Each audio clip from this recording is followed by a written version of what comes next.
فيف لا فرانس، تحيا فرنسا، تحيا فرنسا، بجد والله العظيم تحيا فرنسا. فرنسا بلد فاتحه رزق لناس كتير جدا، في هنا مدرسين، في هنا علماء، في هنا ناس جايه تشتغل، في ناس بتشتغل على نفسها، في شباب زي الورد من كل الجنسيات العربيه، وهتكلم عن جنسيتي الجنسيه المصريه. في شباب زي الورد ربنا فتح عليهم باب رزق هنا، معيشين عائلاتهم في مستوى محترم جدا بسبب البلد دي. فيف لا فرانس. الحمد لله النهارده اليسار هو اللي نجح، حزب اليسار هو اللي نجح، اليمين المتطرف رقم 3، حزب ماكرون رقم 2، والحمد لله اليسار نجح. فكده بنسبة كبيرة مش هيزنقوا على الناس المهاجرين، لأن اليمين المتطرف لو كان نجح كان هيزنق جامد جدا على المهاجرين في فرنسا.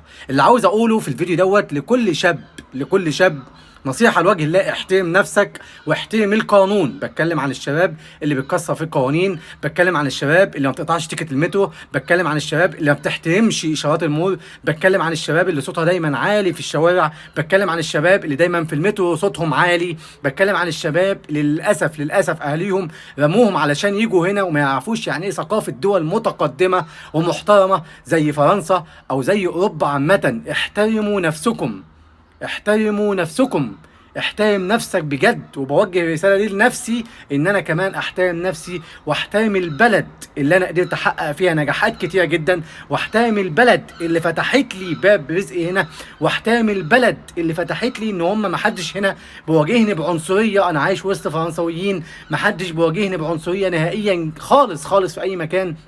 ولو حتى حد كان واجهني باي عنصريه فاكيد له اسبابه اللي لازم اخد بالي منها، اكيد شاف من حد من جنسيتي حاجه وحشه. فاللي عاوز اقوله بطلوا نصب على بعض، اللي عاوز اقوله بطلوا استغلال لبعض، اللي عاوز اقوله احترم تحترم، ما تمشيش في طريق سرقه، ما تمشيش في مخدرات، امشي عدل، ربنا سبحانه وتعالى هيكرمك.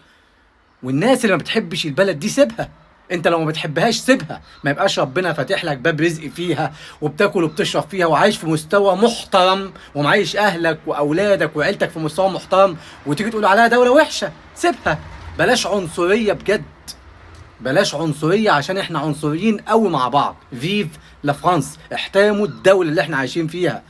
دي مش دولتنا، دي مش دولتنا، ومع ذلك الناس مستقبلانا وحابة وجودنا عشان عارفين ان احنا رجالة وبنشتغل، عارفين ان احنا جايين نبني مش نهدم. احترم قانون الدولة، احترم نفسك وانت في المترو، احترم كبار السن، احترم ابناء الدولة، احترم الشعب اللي انت عايش في وسطه.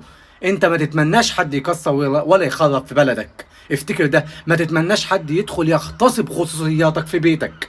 فيف لا فرانس، تحيا فرنسا ثم تحيا فرنسا ثم تحيا فرنسا بجد، لان البلد دي احنا لاقيين فيها الامان بجد والله العظيم. على اللايف ناس كتير بتسالني هنعمل ايه يا حليم، هنعمل ايه، ايه اللي هيحصل، طب هيرحلونا، طب هيحصل ايه. الحمد لله، الحمد لله بقى، كل واحد يشتغل، كل واحد يثبت وجوده.